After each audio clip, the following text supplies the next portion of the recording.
आप सुन रहे हैं जगत गुरु तत्वदर्शी संत रामपाल जी महाराज द्वारा लिखित पुस्तक ज्ञान गंगा का पेज नंबर 3। एक समय की बात है कि सभी को पता चला कि राजा परीक्षित को 7वें दिन सर्प डसेगा और उसकी मृत्यु होगी। इस बात का पता लगने पर सभी ने सोचा कि 7 दिनों तक राजा परीक्षित को भागवत की कथा सुनाई जाए ताकि इसका यहाँ से मोह हट जाए और प्रभु के चिंतन में लग जाए, क्योंकि मरते समय जिसकी जैसी भावना होती है वह उसी को प्राप्त होता है। सभी ने कहा कि अति उत्तम है, लेकिन अब कथा करे कौन? इस प्रश्न पर प्रश्नवाचक चिन्ह लग जाता है। इस समय वहां उपस्थित सभी महर्षियों ने, यहाँ तक कि श्रीमद् भागवत सुधा सागर के रचिता महर्षि वेद व्यास जी ने भी अपने आप को कथा सुनाने के योग्य नहीं समझा, क्योंकि उनको पता था कि हमारे अंदर यह समर्थता नहीं है। इसलिए क्यों एक जीव के जीवन को नष्ट करके पाप के भागीदार बने। चूँकि 7वें दिन परिणाम आना था, इसलिए 7 दिन तक कथा सुनाने की किसी की हिम्मत नहीं पड़ी। चूँकि सभी को अपनी औकात का पता होता है, स्वर्ग से सुखदेव जी को भागवत की कथा करने के लिए बुलाया गया और तब राजा परीक्षित का मोह यहाँ से हटा और स्वर्ग की प्राप्ति हुई। स्वर्ग में सुख भोगने के पश्चात वापस नरक में और फिर 184 में चक्कर काटेगा। ये यहाँ का हार्ड एंड फास्ट रूल है, अर्थात अटल नियम है। यह उपलब्धि भी 3 लोक के पूर्ण गुरु बिना प्राप्त नहीं हो सकती।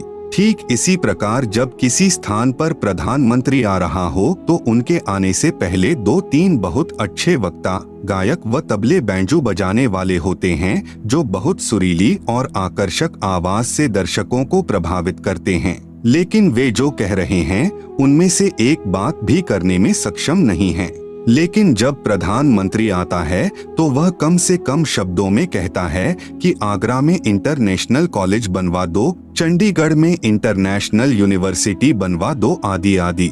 सिर्फ इतना कहकर पीएम साहब चले जाते हैं। उनके कहने से अगले दिन ही वह कार्य प्रारंभ हो जाता है, क्योंकि उनके वचन में शक्ति है। और यदि यही बात आप और मेरे जैसा आम व्यक्ति कहे तो हमारी बड़ी मूर्खता होगी, क्योंकि हमारे वचन में इतनी शक्ति नहीं है, जबकि प्रधानमंत्री के लिए ये सब साधारण बात है। इन तथ्यों को प्रमाणित करने के लिए कुछ निम्नलिखित वाणियां अवश्य पढ़ें और गहन विचार करें तथा अति शीघ्र गुरु मंत्र प्राप्त करें। कबीर, पंडित और मशालची दोनों सूझे नाहिन, औरों ने करें चांदना, आप अंधेरे माहिन। कबीर, करनी तज कथनी कथे, अज्ञानी दिन रात कुकर ज्यों भौंकत फिरें, सुनी सुनाई बात। गरीब बीजक की बाता कहें, बीजक नाही हाथ, पृथ्वी डोबन उतरे कहे, कहे मीठी बात। गरीब बीजक की बाता कहें, बीजक नाहिन पास, औरों को प्रमोद ही, आपन चले निराश। गरीब कथनी के शूरे घने, कथे अटंबर ज्ञान, बाहर जवाब आवे नहीं, लीद करे मैदान। आप सुन रहे हैं जगत गुरु तत्वदर्शी संत रामपाल जी महाराज द्वारा लिखित पुस्तक ज्ञान गंगा का पेज नंबर 4। कथा करना व नाम उपदेश देना कोई बच्चों का खेल नहीं है कि ली काख में पोथी, चलो मैं भी कथा कर देता हूँ, चलो मैं भी रामायण का पाठ कर देता हूँ, गीता जी का पाठ कर देता हूँ, ग्रंथ साहेब का पाठ कर देता हूँ, अर्थात सत्संग कर देता हूँ और नाम भी दे देता हूँ, आदि आदि। पूर्ण संत को ही कथा करने व उपदेश देने का अधिकार होता है और उस कथा का समापन भी वही कर सकता है। चूंकि पूर्ण संत के शब्द में शक्ति होती है, जैसे सुखदेव के शब्द में थी। जैसे कोई सत्संग करे और मान लो उसमें आम की महिमा बताए कि आम बहुत मीठा होता है, फलों का राजा होता है, उसका रंग पीला होता है, आदि आदि। और यदि कोई आकर कहे कि ला भाई आम दो, तो वह सत्संग करने वाला कहे कि मेरे पास तो आम नहीं है। फिर लेने वाला कहे कि कहाँ मिलेगा, उसको जवाब मिले कि पता नहीं, आम तो निराकार है, वह दिखाई थोड़े ही देता है। फिर लेने वाला कहेगा कि अरे नादान, जब तेरे पास आम है ही नहीं और नहीं तेरे को ये पता कि आम कहाँ से मिलेगा, साथ में कह रहा है कि वह निराकार है, तो व्यर्थ में शोर मचाता क्यों फिर रहा है। कहने का अभिप्राय यह है कि तत्वज्ञान रहित व बिना अधिकारी कथा करने वाले और उसके मुख से सुनने वाले सभी नरक के अधिकारी होते हैं। यदि कोई व्यक्ति अपने आप ही गुरु बनकर शिष्य बना लेता है तो समझो अपने सिर पर भार चढ़ा लेता है, क्योंकि परमेश्वर का नियम है कि जब तक शिष्य पार नहीं होगा तब तक गुरु को बार बार जन्म लेते रहना पड़ता है। पूर्ण गुरु अधूरे शिष्यों से छुटकारा पाने के लिए ऐसी लीला किया करते हैं जिससे अज्ञानी शिष्यों को गुरु के प्रति नफरत हो जाती है। जैसे कबीर साहेब जब काशी में प्रकट हुए थे, उस समय कबीर साहेब के 64 लाख शिष्य बन गए थे। उनकी परीक्षा लेने के लिए कबीर साहेब ने काशी शहर की एक मशहूर वैश्या को सत्संग ज्ञान समझाने के लिए उसके घर पर जाना शुरू कर दिया, जिसको देख व सुनकर चेलों के दिल में गुरु के प्रति घृणा पैदा हो गई और सभी का अपने गुरु के प्रति विश्वास टूट गया। केवल 2 को छोड़कर सभी शिष्य गुरु विहीन हो गए। सतगुरु गरीबदास जी महाराज की वाणी में प्रमाण है, गरीब चंडाली के चौक में सतगुरु बैठे जाए, 64 लाख गारत गए, 2 रहे सतगुरु पाए। भड़वा भड़वा सब कहें, जानत नाहिन खोज, दास गरीब कबीर करम से बाटत सिर का बोझ। हम आपसे यही प्रार्थना करना चाहते हैं कि सोच विचार कर सौदा करो। सामवेद के श्लोक नंबर 822 में बताया गया है कि जीव की मुक्ति 3 नामों से होगी। प्रथम ओम, दूसरा सतनाम यानी तत् और तीसरा सारनाम यानी सत। यही गीता जी भी प्रमाण देती है कि ओम, तत्, सत और श्री गुरु ग्रंथ साहिब भी इसी सतनाम जपने का इशारा कर रहा है। सतनाम कोई जपने का नाम नहीं है, यह तो उस नाम की तरफ इशारा कर रहा है जो एक सच्चा नाम है। आप सुन रहे हैं जगत गुरु तत्वदर्शी संत रामपाल जी महाराज द्वारा लिखित पुस्तक ज्ञान गंगा का पेज नंबर 5। इसी तरह यह सारनाम भी अकेला ओम मंत्र किसी काम का नहीं है। ये तीनों नाम व नाम देने की आज्ञा मुझे मेरे गुरुदेव स्वामी रामदेवानंद जी महाराज द्वारा बख्शीश है, जो कबीर साहेब से पीढ़ी दर पीढ़ी चलती आ रही है। पहले आप सत्संग सुनो, सेवा करो, जिससे आपका भक्ति रूपी खेत संवर जाएगा। कबीर मानुष जन्म पाएकर नहीं रटे हरि नाम, जैसे कुआं जल बिना खुदवाया किस काम। कबीर एक हरि के नाम बिना ये राजा ऋषभ हो, माटी ढोवे कुम्हार की, घास न डाले कोई। इसके पश्चात अपने सवरे हुए खेत में बीज बोना होगा। शास्त्रों यानी कबीर साहेब की वाणी, वेद, गीता, पुराण, कुरान, धर्मदास साहेब आदि संतों की वाणी के अध्ययन से मुक्ति नहीं होगी। इन सभी शास्त्रों का एक ही सार यानी निचोड़ है कि पूर्ण मुक्ति के लिए पूर्ण परमात्मा कबीर साहेब के प्रतिनिधि संत यानी जिनको उनके गुरु द्वारा नाम देने की आज्ञा भी हो, से नाम उपदेश लेकर आत्म कल्याण करवाना चाहिए। यदि नाम नहीं लिया तो नाम बिना सूना नगर, पड़या सकल में शोर, लूट न लूटी बंदगी, हो गया हंसा भोर। अदली आरती अदल अजूनी, नाम बिना है काया सूनी, झूठी काया खाल लुहारा। इंगला पिंगला सुषमन द्वारा, कृतधनी भूले नर लोई, जा घट निश्चय नाम न होई। सो नर कीट पतंग भुजंगा, 84 में धर है अंगा। यदि बीज नहीं बीजा तो आत्मा रूपी खेत की गुड़ाई अर्थात तैयारी करना व्यर्थ हुआ। कहने का अभिप्राय यह है कि इनसे आपको ज्ञान होगा जो कि आवश्यक है, परंतु पूर्ण गुरु द्वारा नाम उपदेश लेना अर्थात बीज बीजना भी अति आवश्यक है। नाम भी वही जपना होगा जो कि गुरु नानक साहेब ने जपा, गरीबदास साहेब ने जपा, धर्मदास साहेब आदि संतों ने जपा। इसके अतिरिक्त अन्य नामों से जीव की मुक्ति नहीं होगी। इसलिए आप सभी ने नाम उपदेश लेकर अपना भक्ति रूपी धन जोड़ना प्रारंभ करना चाहिए और अन्य सभी को भी बताना चाहिए। जितना जल्दी हो सके उतना जल्दी, चूंकि न जाने कब और किस समय इस शरीर का पूरा होने का समय आ जाए। गुरु नानक देव जी भी कहते हैं कि ना जाने ये काल की कर डारे, किस विधि ढल जा पासावे, जिन्हादे सिरते मौत खुड़क दी, उन्हानु केड़ा हासावे। कबीर साहेब कहते हैं कि कबीर श्वास श्वास में नाम जपो, व्यर्था श्वास मत खोए, न जाने इस श्वास का आवन हो के ना होए।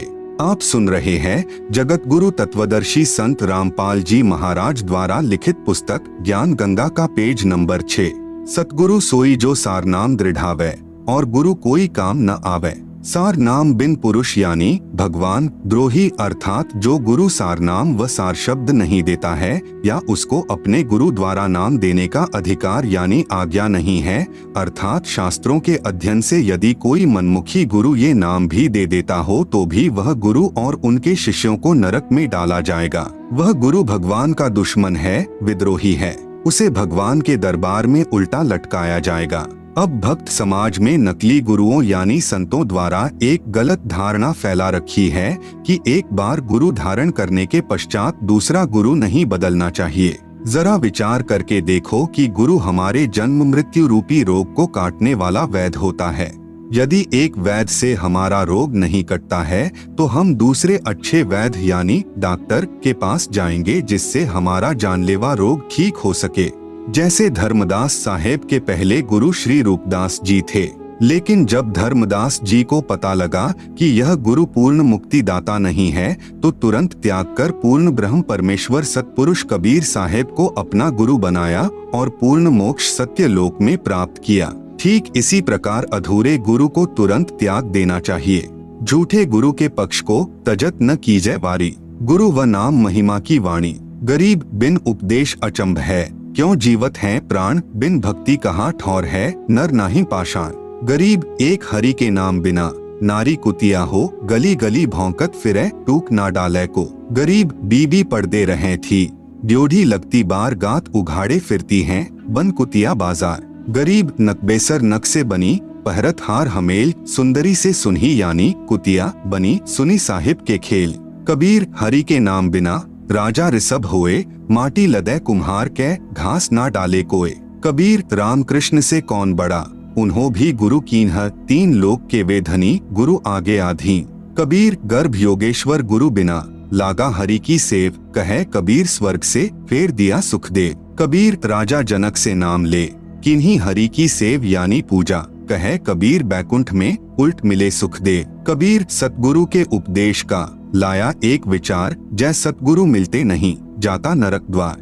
आप सुन रहे हैं जगत गुरु तत्वदर्शी संत रामपाल जी महाराज द्वारा लिखित पुस्तक ज्ञान गंगा का पेज नंबर 7। कबीर नरक द्वार में दूत सब, करते खेचातान, उनते कभू ना छुटता, फिर फिरता चारों खान। कबीर चार खानी में भ्रमता, कभू ना लगता पार, सो फेरा सब मिट गया, सतगुरु के उपकार। कबीर सात समुद्र मसी करूं, लेखनी करूं बनराए, धरती का कागज करूं, गुरु गुण लिखा न जाए। कबीर गुरु बड़े गोविंद से, मन में देख विचार, हरि सुमरे सो रह गए, गुरु भजे हुए पार। कबीर गुरु गोविंद दो खड़े, काके लागू पाए, बलिहारी गुरु आपने, जिन गोविंद दिया मिलाए। कबीर हरि के रूठता, गुरु की शरण में जाए, कबीर गुरु जय रूठ जा, हरि नहीं होत सहाय। नाम कौन से राम का जपना है, गीता जी के अध्याय नंबर 15 का श्लोक नंबर 16। द्व इमौ पुरुषो लोके शरः च अक्षरः एव च शरः सर्वाणि भूतानि कूटस्थः अक्षरः उच्यते। अनुवाद: इस संसार में दो प्रकार के भगवान हैं, नाशवान और अविनाशी, और ये संपूर्ण भूत प्राणियों के शरीर तो नाशवान और जीवात्मा अविनाशी कहा जाता है।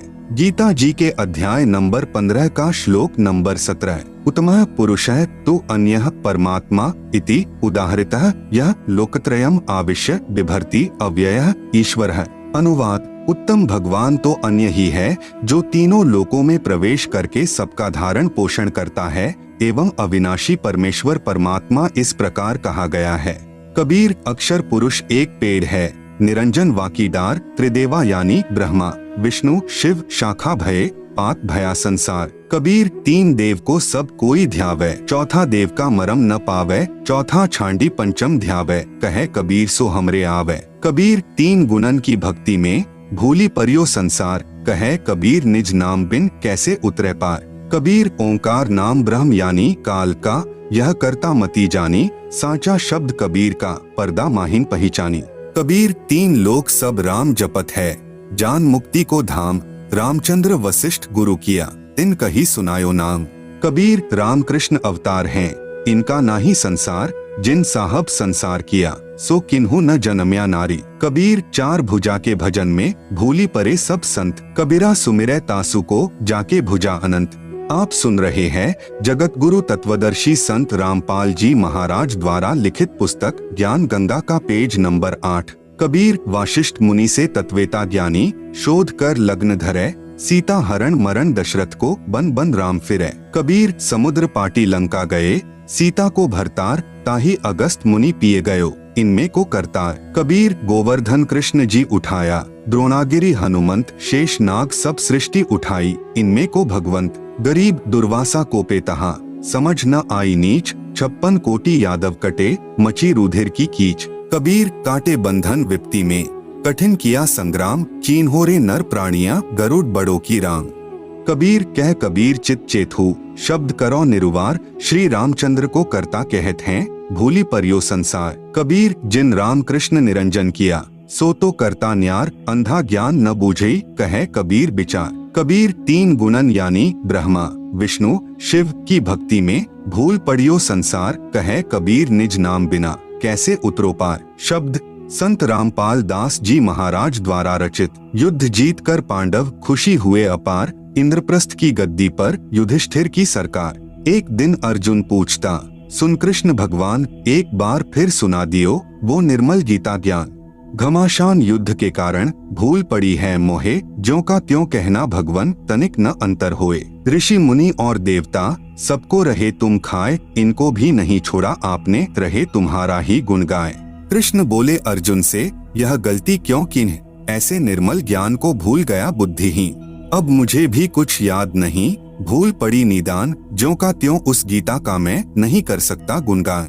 स्वयं श्री कृष्ण को याद नहीं और अर्जुन को धमकावे, बुद्धि काल के हाथ है, चाहे त्रिलोकी नाथ कहलावे। ज्ञानहीन प्रचार का ज्ञान कथे दिन रात, जो सर्व को खाने वाला कहें उसी की बात। सब कहें भगवान कृपालु है, कृपा करे दयाल, जिसकी सब पूजा करें वह स्वयं कहे मैं काल। आप सुन रहे हैं जगत गुरु तत्वदर्शी संत रामपाल जी महाराज द्वारा लिखित पुस्तक ज्ञान गंगा का पेज नंबर 9। मारे खावे सबको वह कैसा कृपाल, कुत्ते गधे स्वर बनावे है, फिर भी दीन दयाल। बाइबल वेद कुरान है, जैसे चांद प्रकाश, सूरज ज्ञान कबीर का, करे तिमर का नाश। रामपाल साची कहे, करो विवेक विचार, सतनाम व सारनाम यही मंत्र है सार। कबीर हमारा राम है, वो है दीन दयाल, संकट मोचन कष्ट हरण, गुण गावे रामपाल। शब्द संत रामपाल दास जी महाराज द्वारा रचित। ब्रह्मा विष्णु शिव हैं तीन लोक प्रधान, अष्टंगी इनकी माता है और पिता काल भगवान। 1 लाख को काल नित खावे सीना तान, ब्रह्मा बनावे विष्णु पाले, शिव कर दे कल्याण। अर्जुन डर के पूछता है, यह कौन रूप भगवान, कहे निरंजन मैं काल हूँ, सबको आया खान। ब्रह्मा नाम इसी का है, वेद करें गुणगान, जन्म मरण 84 यह इसका संविधान। 4 राम की भक्ति में लग रहा संसार, 5वें राम का ज्ञान नहीं, जो पार उतारनहार। ब्रह्मा विष्णु शिव तीनों गुण हैं, दूसरा प्रकृति का जाल, लाख जीव नित भक्षण करें, राम तीसरा काल। अक्षर पुरुष है राम चौथा, जैसे चंद्रमा जान, 5वां राम कबीर है, जैसे उदय हुआ भान। रामदेवानंद गुरु जी कर गए नजर निहाल, सतनाम का दिया खजाना, बरते रामपाल। नाम यानी दीक्षा लेने वाले व्यक्तियों के लिए आवश्यक जानकारी। पूर्ण गुरु की पहचान। दीक्षा लेने वाले को चाहिए कि वह सर्वप्रथम गुरु जी की पहचान करे, उसके पश्चात दीक्षा ले। आज कलयुग में भक्त समाज के सामने पूर्ण गुरु की पहचान करना सबसे जटिल प्रश्न बना हुआ है, लेकिन इसका बहुत ही लघु और साधारण सा उत्तर है कि जो गुरु शास्त्रों के अनुसार भक्ति करता है और अपने अनुयायियों अर्थात शिष्यों द्वारा करवाता है, वही पूर्ण संत है। चूंकि भक्ति मार्ग का संविधान धार्मिक शास्त्र जैसे कबीर साहेब की वाणी, नानक साहेब की वाणी, संत गरीबदास जी महाराज की वाणी, संत धर्मदास जी साहेब की वाणी, वेद, गीता, पुराण, कुरान, पवित्र बाइबल आदि हैं। जो भी संत शास्त्रों के अनुसार भक्ति साधना बताता है और भक्त समाज को मार्गदर्शन करता है, तो वह पूर्ण संत है, अन्यथा वह भक्त समाज का घोर दुश्मन है जो शास्त्रों के विरुद्ध साधना करवा रहा है। आप सुन रहे हैं जगत गुरु तत्वदर्शी संत रामपाल जी महाराज द्वारा लिखित पुस्तक ज्ञान गंगा का पेज नंबर 10। इस अनमोल मानव जन्म के साथ खिलवाड़ कर रहा है। ऐसे गुरु या संत को भगवान के दरबार में घोर नरक में उल्टा लटकाया जाएगा। उदाहरण के तौर पर जैसे कोई अध्यापक सिलेबस यानी पाठ्यक्रम से बाहर की शिक्षा देता है तो वह उन विद्यार्थियों का दुश्मन है। गीता अध्याय नंबर 7 का श्लोक नंबर 15। न माम दुष्कृतिनः मूढ़ाः प्रपद्यन्ते नराधमाः माया अपहृतज्ञानाः आसुरम भावम आश्रिताः। अनुवाद: माया के द्वारा जिनका ज्ञान हरा जा चुका है, ऐसे आसुर स्वभाव को धारण किए हुए मनुष्यों में नीच दूषित कर्म करने वाले मूर्ख मुझको नहीं भजते, अर्थात वे तीनों गुणों यानी रजगुण ब्रह्मा, सतगुण विष्णु, तमगुण शिव की साधना ही करते रहते हैं। यजुर्वेद अध्याय नंबर 40 श्लोक नंबर 10 संत रामपाल दास जी द्वारा भाषा भाष्य। अन्य देवाहुः संभवादन्यदाहुर संभवात इति शुश्रुम धीराणाम ये नस्तद्विचक्षिरे। हिंदी अनुवाद, परमात्मा के बारे में सामान्यतः निराकार अर्थात कभी न जन्मने वाला कहते हैं। दूसरे आकार में अर्थात जन्म लेकर अवतार रूप में आने वाला कहते हैं। जो टिकाऊ अर्थात पूर्ण ज्ञानी अच्छी प्रकार सुनाते हैं, उसको इस प्रकार सही तौर पर वही समरूप अर्थात यथार्थ रूप में भिन्न भिन्न रूप से प्रत्यक्ष ज्ञान करवाते हैं। गीता अध्याय नंबर 4 का श्लोक नंबर 34। तत् विद्धि प्रणिपातेन परिप्रश्नेन सेव्या उपदेक्ष्यन्ति ते ज्ञानम ज्ञानिनः तत्वदर्शिनः। अनुवाद, उसको समझ उन पूर्ण परमात्मा के ज्ञान व समाधान को जानने वाले संतों को भली भांति दंडवत प्रणाम करने से, उनकी सेवा करने से और कपट छोड़कर सरलता पूर्वक प्रश्न करने से वे परमात्म तत्व को भली भांति जानने वाले ज्ञानी महात्मा तुझे उस तत्व ज्ञान का उपदेश करेंगे। उपदेशी के लिए मर्यादा। नंबर 1, नशीली वस्तुओं का सेवन निषेध। हुक्का, शराब, बियर, तंबाकू, बीड़ी, सिगरेट, हुलास, सूंघना, गुटखा, मांस, अंडा, सुल्फा, अफीम, गांजा और अन्य नशीली चीजों का सेवन तो दूर रहा, किसी को नशीली वस्तु लाकर भी नहीं देनी है। बंदी छोड़ गरीबदास जी महाराज इन सभी नशीली वस्तुओं को बहुत बुरा बताते हुए अपनी वाणी में कहते हैं कि सुरापान मधमांसाहारी, गमन करे भोगे पर नारी, 70 जन्म कटत हैं शीशम, साक्षी साहिब है जगदीशम। परद्वारा स्त्री का खोले, 70 जन्म अंधा होए डोले, मदिरा पीवे कड़वा पानी, 70 जन्म श्वान के जानी। गरीब हुक्का हरदम पीवते, लाल मिलावे धूर, इसमें संशय है नहीं। जन्म पिछले सूर, गरीब सो नारी जारी करे, सुरा 500 बार, एक चिलम हुक्का भरे, डूबे काली धार। आप सुन रहे हैं जगत गुरु तत्वदर्शी संत रामपाल जी महाराज द्वारा लिखित पुस्तक ज्ञान गंगा का पेज नंबर 11। गरीब सूर गऊ को खात हैं, भक्ति बिहुने राड़, भांग तंबाकू खा गए सो चाबत हैं हार। गरीब भांग तंबाकू पी भी, सुरा पान से हेत, गोश्त मट्टी खाए कर जंगली बने प्रेत। गरीब पान तंबाकू चाभी, नास नाक में देत, सो तो इराने गए जो भड़ भूजे का रेत। गरीब भांग तंबाकू पी भी, गोश्त गला कबाब, मोर मृग को भखत हैं, देगे कहाँ जवा। नंबर 2, तीर्थ स्थानों पर जाना निषेध। किसी प्रकार का कोई व्रत नहीं रखना है, कोई तीर्थ यात्रा नहीं करनी, न कोई गंगा स्नान आदि करना, न किसी अन्य धार्मिक स्थल पर स्नानार्थ व दर्शनार्थ जाना है। किसी मंदिर व इष्ट धाम में पूजा व भक्ति के भाव से नहीं जाना कि इस मंदिर में भगवान है। भगवान कोई पशु तो है नहीं कि उसको पुजारी जी ने मंदिर में बांध रखा है। भगवान तो कण कण में व्यापक है। ये सभी साधनाएं शास्त्रों के विरुद्ध हैं। जरा विचार करके देखो कि ये सभी तीर्थ स्थल जैसे जगन्नाथ का मंदिर, बद्रीनाथ, हरिद्वार, मक्का मदीना, अमरनाथ, वैष्णो देवी, वृंदावन, मथुरा, बरसाना, अयोध्या राम मंदिर, काशी धाम, छुड़ानी धाम आदि मंदिर, मस्जिद, गुरुद्वारा, चर्च व इष्ट धाम आदि ऐसे स्थल हैं जहाँ पर कोई संत रहते थे। वे वहाँ पर अपनी भक्ति साधना करके अपना भक्ति रूपी धन जोड़ करके शरीर छोड़कर अपने इष्ट देव के लोक में चले गए। तत्पश्चात उनकी यादगार को प्रमाणित रखने के लिए वहाँ पर किसी ने मंदिर, किसी ने मस्जिद, किसी ने गुरुद्वारा, किसी ने चर्च या किसी ने धर्मशाला आदि बनवा दी ताकि उनकी याद बनी रहे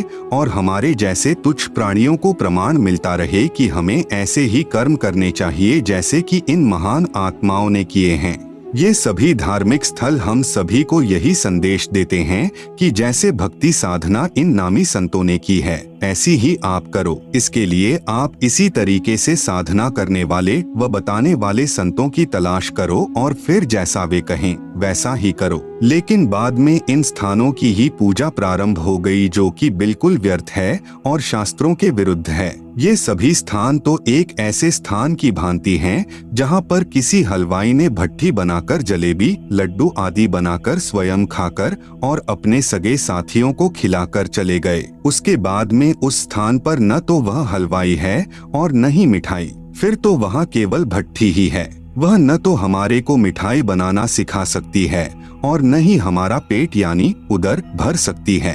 अब कोई कहे कि आओ भैया, आपको वह भट्ठी दिखाकर लाऊंगा जहाँ पर एक हलवाई ने मिठाई बनाई थी, चलो चलते हैं। वहाँ जाकर उस भट्ठी को देख लिया और 7 चक्कर भी काट आए। क्या आपको मिठाई मिली? क्या आपको मिठाई बनाने की विधि बताने वाला हलवाई मिला? इसके लिए आपने वैसा ही हलवाई खोजना होगा जो सबसे पहले आपको मिठाई खिलाए और बनाने की विधि भी बताए। फिर जैसे वे कहें केवल वही करना, अन्य नहीं। ठीक इसी प्रकार तीर्थ स्थानों की पूजा न करके वैसे ही संतों की तलाश करो। आप सुन रहे हैं जगत गुरु तत्वदर्शी संत रामपाल जी महाराज द्वारा लिखित पुस्तक ज्ञान गंगा का पेज नंबर 12, जो शास्त्रों के अनुसार पूर्ण परमात्मा कबीर साहेब की भक्ति करते व बताते हों। फिर जैसे वे कहें केवल वही करना, अपनी मनमानी नहीं करना। सामवेद संख्या नंबर 1400 उतार्चिक अध्याय नंबर 12 खंड नंबर 3 श्लोक नंबर 5 संत रामपाल दास द्वारा भाषा भाष्य। भद्रा वस्त्रा समन्यावसानो महान कविर्निवचनानि शंसन आवच्यस्व चंबोह पूयमानो विचक्षणो जागेविर्देवीतो। हिंदी। चतुर व्यक्तियों ने अपने वचनों द्वारा पूर्ण परमात्मा यानी पूर्ण ब्रह्म की पूजा का सत्य मार्ग दर्शन न करके अमृत के स्थान पर आन उपासना जैसे भूत पूजा, पितर पूजा, श्राद्ध निकालना, तीनों गुणों की पूजा यानी रजगुण ब्रह्मा, सतगुण विष्णु, तमगुण शंकर तथा ब्रह्म काल की पूजा मंदिर, मस्जिद, गुरुद्वारों, चर्चों व तीर्थ, उपवास तक की उपासना रूपी फोड़े व घाव से निकले मवाद को आदर के साथ आचमन करवा रहे होते हैं। उसको परम सुखदायक पूर्ण ब्रह्म कबीर सहशरीर साधारण वेशभूषा में यानी वस्त्र का अर्थ है वेशभूषा, संत भाषा में इसे चोला भी कहते हैं। जैसे कोई संत शरीर त्याग जाता है तो कहते हैं कि महात्मा तो चोला छोड़ गए। सत्यलोक वाले शरीर के समान दूसरा तेजपुंज का शरीर धारण करके आम व्यक्ति की तरह जीवन जीकर कुछ दिन संसार में रहकर अपनी शब्द साखियों के माध्यम से सत्य ज्ञान को वर्णन करके पूर्ण परमात्मा के छुपे हुए वास्तविक सत्य ज्ञान तथा भक्ति को जागृत करते हैं। गीता अध्याय नंबर 16 का श्लोक नंबर 23। यह शास्त्र विधिम उत्सृज्य वर्तते कामकारतः न सह सिद्धिम अवाप्नोति न सुखम न पराम गतिम। अनुवाद। जो पुरुष शास्त्र विधि को त्याग कर अपनी इच्छा से मनमाना आचरण करता है वह न सिद्धि को प्राप्त होता है, न परम गति को और न सुख को ही। गीता अध्याय नंबर 6 का श्लोक नंबर 16। न अति अशृणतः तु योगः अस्ति न च एकांतम अनशृणतः न च अति स्वप्नशीलस्य जागृतः न एव च अर्जुन। अनुवाद। हे अर्जुन, यह योग अर्थात भक्ति न तो बहुत खाने वाले का और न बिल्कुल न खाने वाले का, न एकांत स्थान पर आसन लगाकर साधना करने वाले का तथा न बहुत शयन करने के स्वभाव वाले का और न सदा जागने वाले का ही सिद्ध होता है। पूजय देई धाम को शीश हलावे जो, गरीब दास साची कहे हद काफिर है सो। कबीर गंगा काठे घर करे पीवे निर्मल नीर, मुक्ति नहीं हरि नाम बिन सतगुरु कहे कबीर। कबीर तीर्थ कर कर जग मुवा, उड़े पानी नहाए, राम ही नाम ना जपा काल घसीटे जाए। गरीब पीतल ही का थाल है, पीतल का लोटा, जड़ मूरत को पूजते आवेगा टोटा। गरीब पीतल चमचा पूजिए जो थाल परोसे, जड़ मूरत किस काम की मती रहो भरोसे। कबीर पर्वत पर्वत में फिरिया, कारण अपने राम, राम सरीखे जन मिले जिन सारे सब काम। आप सुन रहे हैं जगत गुरु तत्वदर्शी संत रामपाल जी महाराज द्वारा लिखित पुस्तक ज्ञान गंगा का पेज नंबर 13 नंबर 3 देवी देवता तथा पितर पूजा निषेध। किसी प्रकार की पितर पूजा, श्राद्ध निकालना आदि कुछ नहीं करना है। भगवान श्री कृष्ण जी ने भी इन पितरों की व भूतों की पूजा करने से साफ मना किया है। गीता जी के अध्याय नंबर 9 के श्लोक नंबर 25 में कहा है कि यान्ति देवव्रताः देवान् पितॄन् यान्ति पितृव्रताः भूतानि यान्ति भूतेज्याः मद्याजिनः अपि माम्। अनुवाद। देवताओं को पूजने वाले देवताओं को प्राप्त होते हैं, पितरों को पूजने वाले पितरों को प्राप्त होते हैं, भूतों को पूजने वाले भूतों को प्राप्त होते हैं और मतानुसार पूजन करने वाले भक्त मुझसे ही लाभान्वित होते हैं। बंदी छोड़ गरीबदास जी महाराज और कबीर साहिब जी महाराज भी कहते हैं, गरीब भूत रमैसो भूत है, देव रमैसो देव, राम रमैसो राम है, सुनो सकल सुर भेद। इसलिए उस पूर्ण परमात्मा परमेश्वर की भक्ति करो जिससे पूर्ण मुक्ति होवे। वह परमात्मा पूर्ण ब्रह्म सतपुरुष यानी सत कबीर है। इसी का प्रमाण गीता जी के अध्याय नंबर 18 के श्लोक नंबर 46 में है। यतः प्रवृत्तिर्भूतानाम येन सर्वमिदं ततम् स्वकर्मणा तमभ्यर्च्य सिद्धिम विन्दति मानवः। अनुवाद, जिस परमेश्वर से संपूर्ण प्राणियों की उत्पत्ति हुई है और जिससे यह समस्त जगत व्याप्त है, उस परमेश्वर की अपने स्वाभाविक कर्मों द्वारा पूजा करके मनुष्य परम सिद्धि को प्राप्त हो जाता है। गीता अध्याय नंबर 18 का श्लोक नंबर 62। तमेव शरणं गच्छ सर्वभावेन भारत तत्प्रसादात् पराम शांतिम स्थानम प्राप्स्यसि शाश्वतम। अनुवाद, हे भरतवंशोद्भव अर्जुन, तू सर्वभाव से उस परमेश्वर की ही शरण में चला जा। उसकी कृपा से तू परम शांति को और अविनाशी स्थान को प्राप्त हो जाएगा। सर्वभाव का तात्पर्य है कि कोई अन्य पूजा न करके मन, कर्म, वचन से एक परमेश्वर में आस्था रखना। गीता अध्याय नंबर 8 का श्लोक नंबर 22। पुरुषः सपरः पार्थ भक्त्या लभ्यस्त्वनन्यया यस्यान्तः स्थानि भूतानि येन सर्वमिदं ततम्। अनुवाद, हे पृथानंदन अर्जुन, संपूर्ण प्राणी जिसके अंतर्गत हैं और जिससे यह संपूर्ण संसार व्याप्त है, वह परम पुरुष परमात्मा तो अनन्य भक्ति से प्राप्त होने योग्य है। अनन्य भक्ति का तात्पर्य है एक परमेश्वर यानी पूर्ण ब्रह्म की भक्ति करना, दूसरे देवी देवताओं अर्थात तीनों गुणों यानी रजगुण ब्रह्मा, सतगुण विष्णु, तमगुण शिव की नहीं।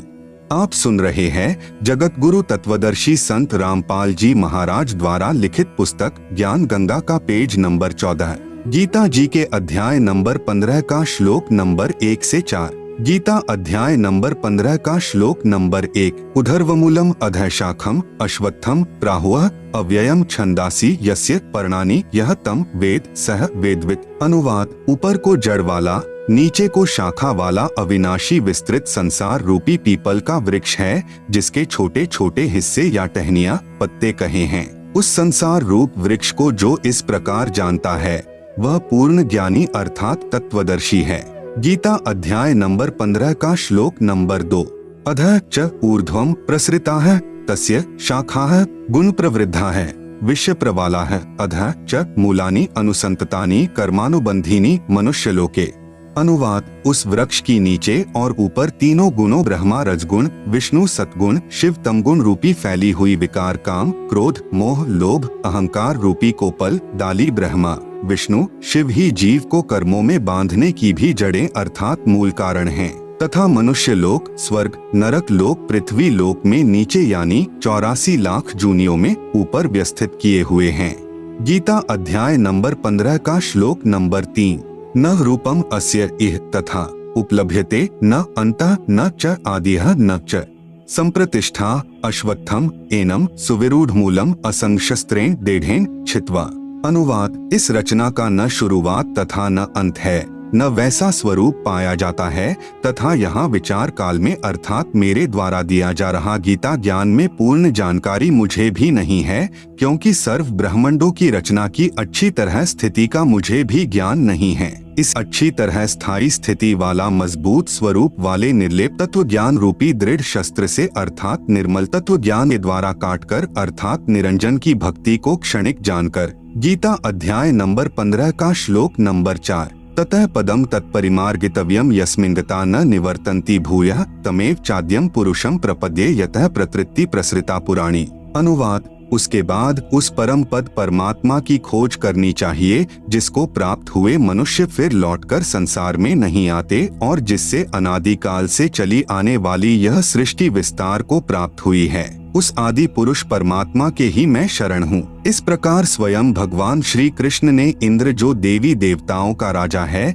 की पूजा भी छुड़वाकर उस परमात्मा की भक्ति करने के लिए ही प्रेरणा दी थी, जिस कारण उन्होंने गोवर्धन पर्वत को उठाकर इंद्र के कोप से ब्रजवासियों की रक्षा की। गरीब इंद्र चढ़ा ब्रिज डुबोवन, भीगा भीत न लेव, इंद्र कढ़ाई होत जगत में, पूजा खा गए दे। कबीर, इस संसार को समझाओ कै बार, पूंछ जो पकड़े भेड़ की, उतरा चाहे पार। आप सुन रहे हैं जगत गुरु तत्वदर्शी संत रामपाल जी महाराज द्वारा लिखित पुस्तक ज्ञान गंगा का पेज नंबर 15 नंबर 4। गुरु आज्ञा का पालन। गुरुदेव जी की आज्ञा के बिना घर में किसी भी प्रकार का धार्मिक अनुष्ठान नहीं करवाना है। जैसे बंदी छोड़ अपनी वाणी में कहते हैं कि गुरु बिन यज्ञ हवन जो कर ही, मिथ्या जावे कब हो नहीं फल ही। कबीर, गुरु बिन माला फेरते, गुरु बिन देते दान, गुरु बिन दोनों निष्फल हैं, पूछो वेद पुराण। नंबर 5। माता मसानी पूजना निषेध। आपने खेत में बनी मंडी या किसी खेड़े आदि की या किसी अन्य देवता की समाध नहीं पूजनी है। समाध चाहे किसी की भी हो, बिल्कुल नहीं पूजनी है। अन्य कोई उपासना नहीं करनी है। यहाँ तक कि तीनों गुणों यानी ब्रह्मा, विष्णु, शिव की पूजा भी नहीं करनी है। केवल गुरु जी के बताए अनुसार ही करना है। गीता अध्याय नंबर 7 का श्लोक नंबर 15। न माम दुष्कृतिन मूढ़ाः प्रपद्यन्ते नराधमाः माया अपहृत ज्ञानाः आसुरम भावम आश्रिताः। अनुवाद: माया के द्वारा जिनका ज्ञान हरा जा चुका है, ऐसे आसुर स्वभाव को धारण किए हुए मनुष्य नीच दूषित कर्म करने वाले मूर्ख मुझको नहीं भजते, अर्थात वे तीनों गुणों यानी रजगुण ब्रह्मा, सतगुण विष्णु, तमगुण शिव की साधना ही करते रहते हैं।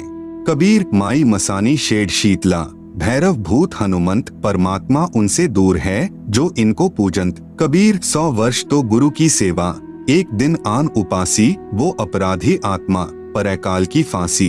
गुरु को तजय भजय जो आना, ता पशुवा को फोकट ज्ञाना। नंबर 6 संकट मोचन कबीर साहेब हैं। कर्म कष्ट यानी संकट होने पर कोई अन्य इष्ट देवता की या माता मसानी आदि की पूजा कभी नहीं करनी है, न किसी प्रकार की बुझा पड़वानी है। केवल बंदी छोड़ कबीर साहिब को पूजना है, जो सभी दुखों को हरने वाले संकट मोचन हैं।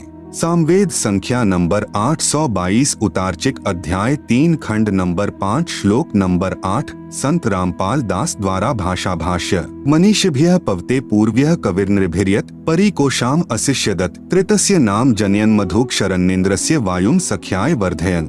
हिंदी: सनातन अर्थात अविनाशी कबीर परमेश्वर हृदय से चाहने वाले, श्रद्धा से भक्ति करने वाले भक्तात्मा को 3 मंत्र उपदेश देकर पवित्र करके जन्म व मृत्यु से रहित करता है, तथा उसके प्राण अर्थात जीवन श्वासों को जो संस्कारवश अपने मित्र अर्थात भक्त के गिनती के डाले हुए होते हैं को अपने भंडार से पूर्ण रूप से बढ़ाता है, जिस कारण से परमेश्वर के वास्तविक आनंद को अपने आशीर्वाद प्रसाद से प्राप्त करवाता है।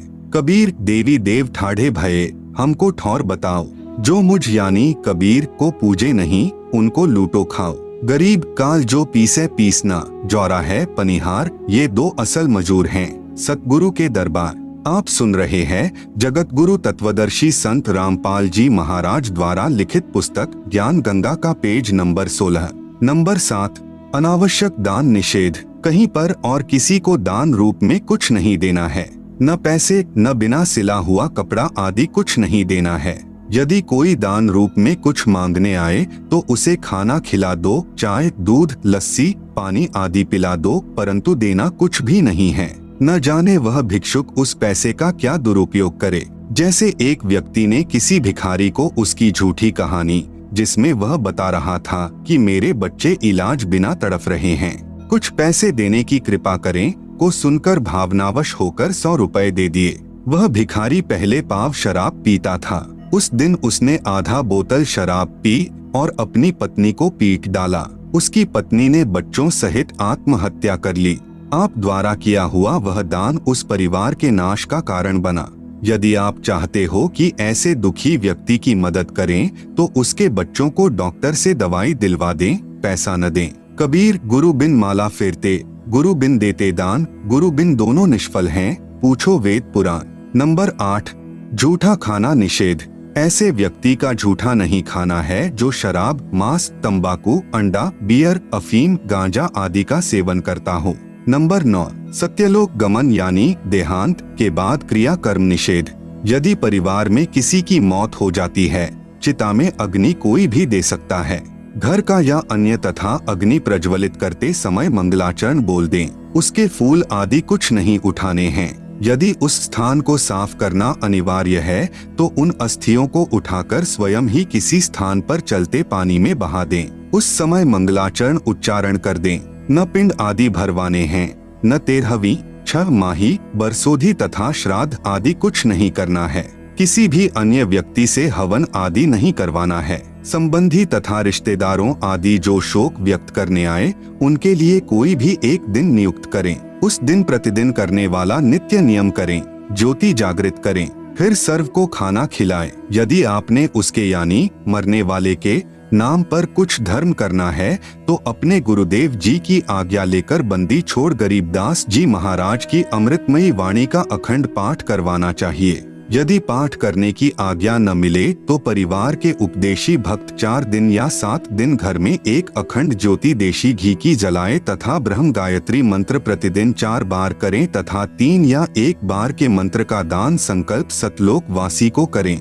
जैसा उचित समझें 1, 2, 3 तक मंत्र के जाप का फल उसे दान करें। प्रतिदिन की तरह ज्योति व आरती नाम स्मरण करते रहना है, यह याद रखते हुए कि कबीर साथी हमारे चले गए, हम भी चालनहार, कोई कागज में बाकी रह रही, ताते लगी है वार। कबीर देह पड़ी तो क्या हुआ, झूठा सभी पटीट, पक्षी उड़िया आकाश को चलता कर गया बीट। आप सुन रहे हैं जगत गुरु तत्वदर्शी संत रामपाल जी महाराज द्वारा लिखित पुस्तक ज्ञान गंगा का पेज नंबर 17 कर्म कांड के विषय में सत्य कथा। मेरे यानी संत रामपाल दास के पूज्य गुरुदेव स्वामी रामदेवानंद जी महाराज को 16 वर्ष की आयु में किसी महात्मा के सत्संग सुनने से वैराग्य हो गया था। एक दिन वे खेतों में गए हुए थे, पास में ही वन था। उन्होंने वन में जाकर किसी मृत जानवर की हड्डियों के पास अपने कपड़े फाड़कर फेंक दिए और स्वयं महात्मा जी के साथ चले गए। जब उनकी खोज हुई तो उनके घर वालों ने देखा कि वन में हड्डियों के पास फटे हुए कपड़े पड़े हैं, तो उन्होंने सोचा कि किसी जंगली जानवर ने उन्हें खा लिया है। उन कपड़ों तथा हड्डियों को उठाकर घर पर ले गए और अंतिम संस्कार कर दिया। उसके बाद 13वीं तथा छमाही करते हैं और फिर श्राद्ध शुरू हो जाते हैं। जब मेरे पूज्य गुरुदेव बहुत वृद्ध हो चुके थे तो वे एक बार घर पर गए। तब उन घर वालों को यह पता चला कि ये जीवित हैं और घर छोड़कर चले गए थे। उन्होंने बताया कि जब ये घर छोड़कर चले गए थे तो इनकी खोज हुई। वन में इनके कपड़े मिले, उनके पास कुछ हड्डियां पड़ी थी, तो हमने सोचा कि किसी जंगली जानवर ने इनको खा लिया है और उन कपड़ों तथा हड्डियों को घर पर लाकर अंतिम संस्कार कर दिया। फिर मैंने यानी संत रामपाल दास ने मेरे पूज्य गुरुदेव के छोटे भाई की पत्नी से पूछा कि जब हमारे पूज्य गुरुदेव घर छोड़कर चले गए थे तो तुमने पीछे से क्या किया। उसने बताया कि जब मैं ब्याही आई थी तो उस समय मुझे इनके श्राद्ध निकलते मिले थे। मैं अपने हाथों से इनके लगभग 70 श्राद्ध निकाल चुकी हूँ। उसने बताया कि जब घर में कोई नुकसान हो जाता था, जैसे कि भैंस का दूध न देना, थन में खराबी आ जाना, कोई और नुकसान हो जाना आदि, तो हम सियानों के पास बुझा पड़वाने के लिए जाते थे। तो वे कहते थे कि तुम्हारे घर में कोई निसंतान यानी अनमैरिड मरा हुआ है, तुम्हारे को वह दुखी कर रहा है क्योंकि वह भूत बना हुआ है। फिर हम उसके कपड़े आदि देते हैं। तब मैंने कहा कि ये तो दुनिया का उद्धार कर रहे हैं, ये किसको दुख दे रहे थे, ये तो अब सुख दाता हैं।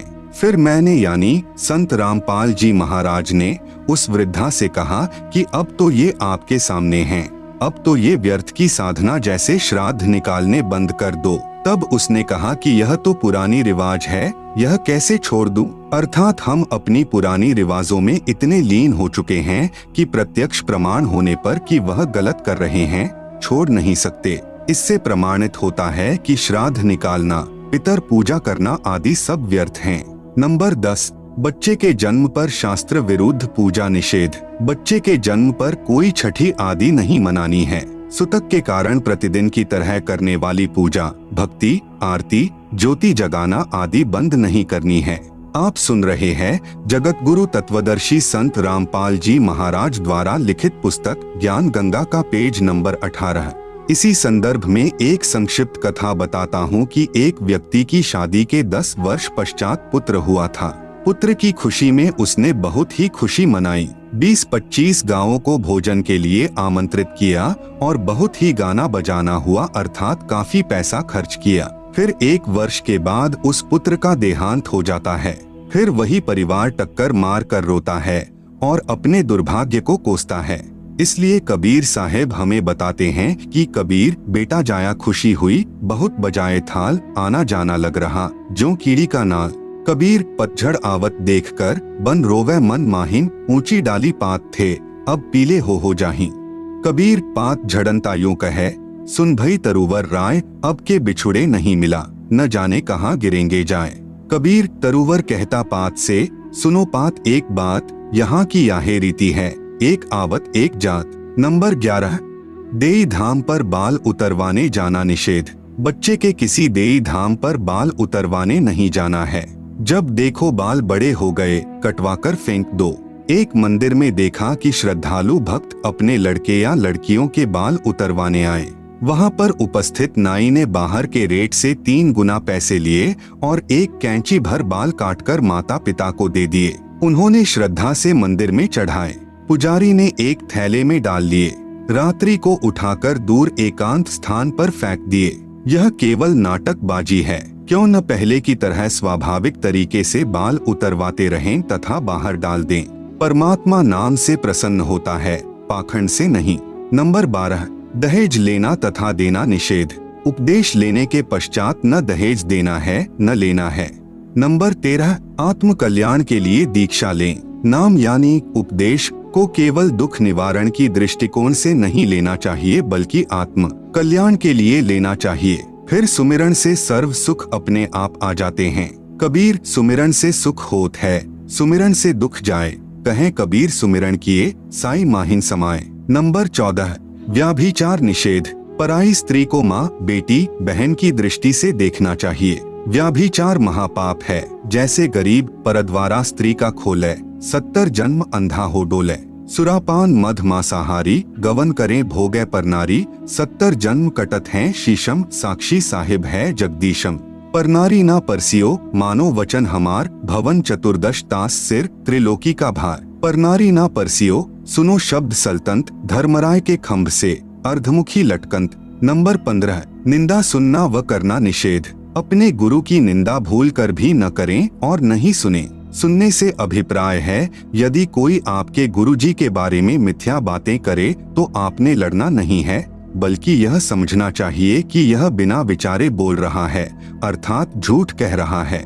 आप सुन रहे हैं जगत गुरु तत्वदर्शी संत रामपाल जी महाराज द्वारा लिखित पुस्तक ज्ञान गंगा का पेज नंबर 19। गुरु की निंदा सुने जो काना, ताको निश्चय नरक निदाना।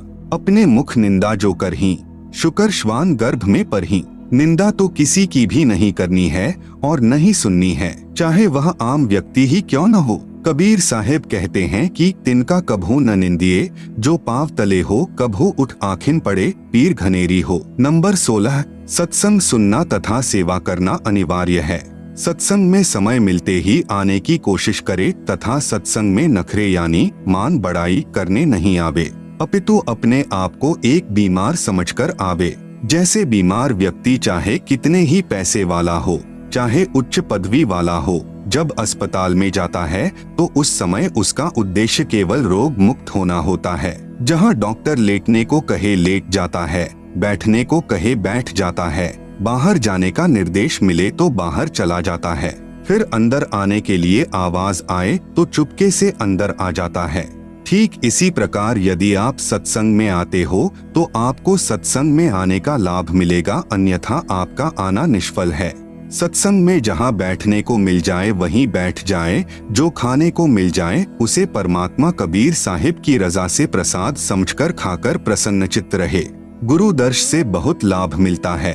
कबीर परमेश्वर जी ने कहा है कि कबीर संत मिलन को चालिए, तजमाया अभिमान, जो जो कदम आगे रखे वो ही यज्ञ समान। कबीर संत मिलन को जाइए, दिन में कई कई बार, आसोच के में जो घना करे उपकार। कबीर दर्शन साधु का, परमात्मा आवे याद, लेखे में वोहे घड़ी, बाकी के दिन बाद। कबीर दर्शन साधु का, मुख पर बसे सुहाग, दर्श उन्हीं को होत हैं जिनके पूर्ण भाग। नंबर 17, गुरु जी के समान किसी को महत्व नहीं देना।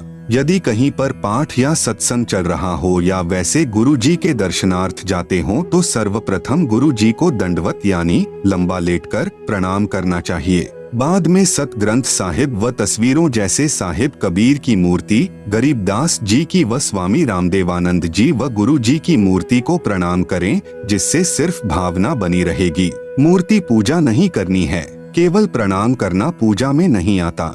यह तो भक्त की श्रद्धा को बनाए रखने में सहयोग देता है। पूजा तो वक्त गुरु व नाम मंत्र की करनी है जो पार लगाएगा। कबीर गुरु को तजय भजय जो आना, ता पशुआ को फोकट ज्ञाना। कबीर गुरु गोविंद दो खड़े काके लागू पाए, बलिहारी गुरु आपने जिन गोविंद दियो मिलाए। कबीर गुरु बड़े हैं गोविंद से, मन में देख विचार, हरि सुमरे सो रह गए, गुरु भजे होए पार। कबीर हरि के रूठता, गुरु की शरण में जाए, कबीर गुरु जय रूठ जा, हरि नहीं होत सहाय। कबीर सात समुद्र की मसी करूं, लेखनी करूं बनी राय, धरती का कागज करूं तो गुरु गुण लिखा न जाए। नंबर 18, मांस भक्षण निषेध। अंडा व मांस भक्षण व जीव हिंसा नहीं करनी है, यह महापाप होता है। जैसे साहेब कबीर जी महाराज व गरीबदास जी महाराज ने बताया है। कबीर जीव हने हिंसा करे, प्रकट पाप सिर होए, निगम पुनि ऐसे पाप ते, भिस्त गया नहीं कोई। आप सुन रहे हैं जगत गुरु तत्वदर्शी संत रामपाल जी महाराज द्वारा लिखित पुस्तक ज्ञान गंगा का पेज नंबर 20। कबीर तिल भर मछली खाए कर, कोटि गौ दे दान, काशी करौंत ले मरे तो भी नरक निदान। कबीर बकरी पाती खात है, ताकि काढ़ी खाल, जो बकरी को खात है तिनका कौन हवाल। कबीर गला काटी कलमा भरे, किया कहे हलाल, साहब लेखा मांगसी तब होसी कौन हवाल। कबीर दिन को रोजा रहत हैं, रात हनत है गाय, यह खून वह वंदगी, कहूँ क्यों खुशी खुदाए। कबीर कबीरा तेई पीर हैं, जो जाने पर पीर, जो पर पीर न जानी है सो काफिर बेपीर। कबीर खूब खाना है खींचड़ी, माही परी टुक लौन, मांस पराया खाए के गला कटावे कौन। कबीर मुसलमान मारे करत सो, हिंदू मारे तरवार, कहे कबीर दोनों मिली जहें यम के द्वार। कबीर मांस आहारी मानव, प्रत्यक्ष राक्षस जानी, ताकि संगति मति करे, होई भक्ति में हानि। कबीर मांस खाए ते ढेर सब, मद पीवे सो नीच, कुल की दुर्मति पर हरे, राम कहे सो ऊंच। कबीर मांस मछलियां खात हैं, सुरापान से हेत, ते नर नरके जाएंगे माता पिता समेत। गरीब जीव हिंसा जो करते हैं, या आगे क्या पाप, कंटक जुनी जिहान में, सिंह भेड़िया और सांप, झोटे बकरे मुर्गे ताई, लेखा सब ही लेत गुसाई, मृग मोर मारे महमंता, अचराचर हैं जीव अनंता। जेहवा स्वाद हिते प्राणा, नीमा नाश गया हम जाना, तीतर लवा बुटेरी चिड़िया, खूनी मारे बड़े अगड़िया, अदले बदले लेखे लेखा, समझ देख सुन ज्ञान विवेका। गरीब शब्द हमारा मानियो, और सुनते हो नर नारी, जीव दया बिन कुफर है, चले जमाना हारी। अनजाने में हुई हिंसा का पाप नहीं लगता। परमात्मा कबीर साहिब कहते हैं, इच्छा कर मारे नहीं, बिन इच्छा मर जाए, कहें कबीर तास का पाप नहीं लगाए। नंबर 19, गुरुद्रोही का संपर्क निषेध। यदि कोई भक्त गुरुजी से द्रोह करता है, यानी गुरुजी से विमुख हो जाता है, वह महापाप का भागी हो जाता है। यदि किसी को मार्ग अच्छा न लगे तो अपना गुरु बदल सकता है। यदि वह पूर्व गुरु के साथ बैर व निंदा करता है तो वह गुरुद्रोही कहलाता है। ऐसे व्यक्ति से भक्ति चर्चा करने में उपदेशी को दोष लगता है, उसकी भक्ति समाप्त हो जाती है। आप सुन रहे हैं जगत गुरु तत्वदर्शी संत रामपाल जी महाराज द्वारा लिखित पुस्तक ज्ञान गंगा का पेज नंबर 21। गरीब गुरुद्रोही की पैर पर जे पग आवे बीर, 84 निश्चय पड़े, सतगुरु कहें कबीर। कबीर जानबूझ साची तजय, करे झूठे से नेह, जाकी संगत है प्रभु, स्वपन में भी ना दे। अर्थात गुरुद्रोही के पास जाने वाला भक्ति रहित होकर नरक व लख 84 जूनियों में चला जाएगा। नंबर 20, जुआ निषेध। जुआ ताश कभी नहीं खेलना चाहिए। कबीर मांस भखे और मद पिए, धन वेश्या सो खाए, जुआ खेली चोरी करे, अंत समूला जाए। नंबर 21, नाच गान निषेध। किसी भी प्रकार के खुशी के अवसर पर नाचना व अश्लील गाने गाना भक्ति भाव के विरुद्ध है। जैसे एक समय एक विधवा बहन किसी खुशी के अवसर पर अपने रिश्तेदार के घर पर गई हुई थी। सभी खुशी के साथ नाच गा रहे थे, परंतु वह बहन एक तरफ बैठकर प्रभु चिंतन में लगी हुई थी। फिर उनके रिश्तेदारों ने उससे पूछा कि आप ऐसे क्यों निराश बैठे हो, आप भी हमारे की तरह नाचो, गाओ और खुशी मनाओ। इस पर वह बहन कहती है कि किसकी खुशी मनाऊं, मुझ विधवा का एक ही पुत्र था, वह भी भगवान को प्यारा हो चुका है, अब क्या खुशी है मेरे लिए। ठीक इसी प्रकार इस काल के लोक में प्रत्येक व्यक्ति की स्थिति है। यहाँ पर गुरु नानक देव जी की वाणी है कि ना जाने काल की कर डारे, किस विधि ढल जा पासावे, जिन्हादे सिर ते मौत खुरगदी, उन्हानु केड़ा हासावे। साध मिले साड़ी शादी यानी खुशी होंदी, बिछड़दा दिलगिरी यानी दुख वे, अखदे नानक सुनो जिहाना, मुश्किल हाल फकीरी वे। कबीर साहेब जी महाराज भी कहते हैं कि कबीर झूठे सुख को सुख कहे, मान रहा मन मोद, सकल चबीना काल का, कुछ मुख में कुछ गोद। कबीर बेटा जाया खुशी हुई, बहुत बजाए था, आवन जाना लग रहा, ज्यों कीड़ी का नाल। विशेष स्त्री तथा पुरुष दोनों ही परमात्मा प्राप्ति के अधिकारी हैं। स्त्रियों को मासिक धर्म यानी मेंसेस के दिनों में भी अपनी दैनिक पूजा, ज्योति लगाना आदि बंद नहीं करना चाहिए। नहीं किसी के देहांत या जन्म पर भी दैनिक पूजा कर्म बंद नहीं करना है।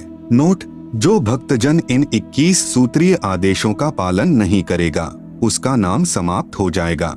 यदि अनजाने में कोई गलती हो भी जाती है तो वह माफ हो जाती है, और यदि जानबूझकर कोई गलती की है तो वह भक्त नाम रहित हो जाता है। इसका समाधान यही है कि गुरुदेव जी से क्षमा याचना करके दोबारा नाम उपदेश लेना होगा। कृपया आगे पढ़े उन भक्तों की आप बीती जो शास्त्र विरुद्ध साधना त्याग कर उपरोक्त नियमों का पालन करके कितने सुखी हुए हैं, और पहले सब लोकवेद वाली पूजाएं करके भी महादुखी थे।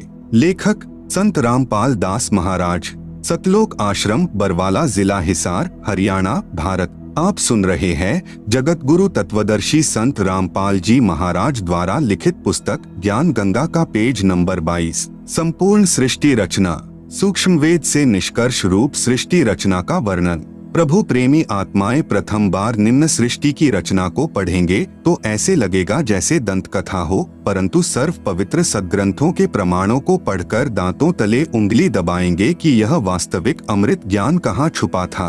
कृपया धैर्य के साथ पढ़ते रहिए तथा इस अमृत ज्ञान को सुरक्षित रखें।